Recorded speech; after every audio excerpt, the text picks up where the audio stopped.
Well, welcome back to The Heat. We're talking about some of the major international stories making news. This week saw Syrian peace talk efforts in Geneva as a major assault on ISIL's symbolic capital Raqqa draws closer. Joining us now from New York is Ahmed Fathi. He's an Egyptian journalist and the managing editor of American Television News. Douglas Paal and Andrew Small are still with us. Ahmed, let me start with you. Of course, this battle against ISIL continues. As I mentioned, there's been attacks on their symbolic headquarters at Raqqa. The battle for Mosul continues. That's been dominating the news this week. There's been a lot of tragedy there, civilians being killed. And all this happening while these peace talks are taking place in Geneva. Is there any hope that this conflict will come to an end soon? I hope this will come to an end soon, but unfortunately the reality on the ground and the reality in the political track, it says totally the opposite. There are the military operations taking place currently in Mosul, while they are progressing, but we came to a stalemate in western Mosul, which is the last stronghold of ISIL or Daesh. And at that time, we had just a few days ago the reports about the collateral damage and the civilians killed after the U.S. Air raids. There's still a lot of military work to take place. The UN Secretary General Antonio Guterres was in Iraq, and he went and visited also the region of Kurdistan in northern Iraq. And he said that the UN and the international community stand fully behind Iraq, and in terms of political support, in terms of humanitarian assistance because of the refugee crisis resulting from the military operations taking place in Mosul. As far as Raqqa is concerned, Raqqa is going to be a bloodbath. This is going to be the last stand for Daesh, the Islamic Caliphate or Islamic State so-called. And it is not going. It's going to be 10 times worse than what happened in Aleppo. Douglas, there were reports this week that the U.S. war footprint, as it was put in the Middle East, is growing. There's no end in sight. The Pentagon also being accused of carrying out attacks in which civilians were killed. President Trump being accused of dragging the United States further into the Middle East. Are we seeing this dreaded mission creep taking place here?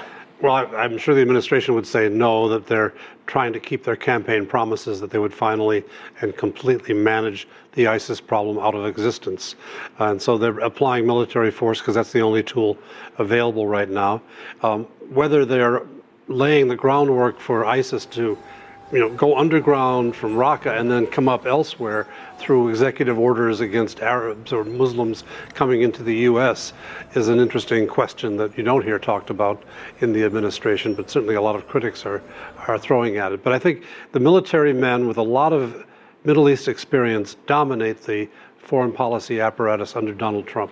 So to expect other than a strong military footprint in Syria, Iraq, and near Turkey would be unrealistic. And looking at the nature of this war, I mean, could there ever be a point when the United States and its allies, when they could say, well, we've defeated ISIL? Because ISIL could just melt back into the cities and towns over there and emerge to fight another day. Well, it would be historically mistaken and bureaucratically short-sighted to ever declare that. But you might get that result in the end. We've had uprisings of terrorism in the past. In the mid-19th century, there was a Wahhabist sweep across the Middle East and Central Europe that had tremendous effects, down to the Sepoy Mutiny in India, which was a part of the same upset. And it was eventually suppressed, mostly militarily, including the Nian Rebellion in China. So we may have to see this play out for a long time. We've had anarchism in Europe in the turn of the 19th century. We had the Irish troubles for a long time. They didn't go away quickly, and they ultimately needed political settlement. Right. Andrew, how does Europe see this war that continues in Syria? And, are we going to see more refugees flooding into Europe? I mean, there's two different elements to that. One is the terrorism piece, and one is the refugees piece. Right. The refugees piece has been driven, actually, in some respects, more by other actors, not necessarily by ISIS so much. It's been other dimensions of the civil war in Syria, and for that, the concern is undoubtedly still to have some sort of a viable peace process put together. The ISIS question has been the most closely related to terrorism issues in Europe, though, in the last period of time, and it does make a difference. Whether these groups have some degree of an operational base, whether they're able to devote their energies solely towards picking some of these European targets, or whether they're having to navigate a more constrained military environment. We saw that, of course, with Al-Qaeda before. Now, as you noted in your questions, the likelihood is that some of these people will relocate to other locations. It's already taken place. The number of fighters in Raqqa is actually substantially smaller. There are substantial focus on Libya for the Europeans as well at the moment. So this isn't going to solve the problem, but they will pay attention to the prestige factor of what happens if the two primary redoubts for ISIS in the region are hit, and there will be some operational issues for the fact that the group in its previous heartland is now on the run. And very quickly, Andrew, will there be still greater reluctance in European countries now to accept refugees? We're in a very different phase on the refugee crisis now. I think there's a lot more effort going into bilateral deals with other countries, right. Turkey, of course, other African countries, to try to stem the flow. I think the largest influx has already taken place. Numbers have already been coming down quite markedly in the last period of time. Right. I don't think there's been a big shift in attitudes necessarily in the last period. The real upsurge was a little while ago now, and it's not hardening, but it's certainly not getting better. Okay, let's get back to Ahmed Fathi in New York. And Ahmed, the Egyptian president will be in town here in Washington for meetings with President Trump. What can we expect out of that? President Sisi of Egypt comes with high expectations and a payback to the openings or the favors he did to Trump when he was still president-elect. We remember back in December that Egypt was supposed to submit the proposal 2334 to the Security Council and pulled it at the last minute after a phone call from President-elect Trump at the time to the Egyptian President Sisi. Sisi comes hoping to increase the amount of economic assistance offered by the U.S. government. The economy in Egypt is going through shambles at the moment.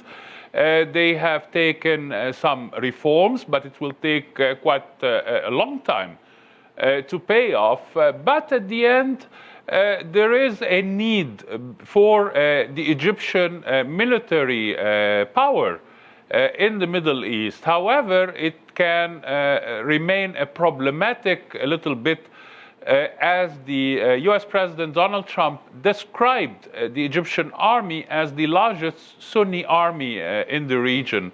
Here is the problem. Egypt is a nation. The army consists of Muslims, mostly predominantly Sunnis, as well as Christians, predominantly Orthodox.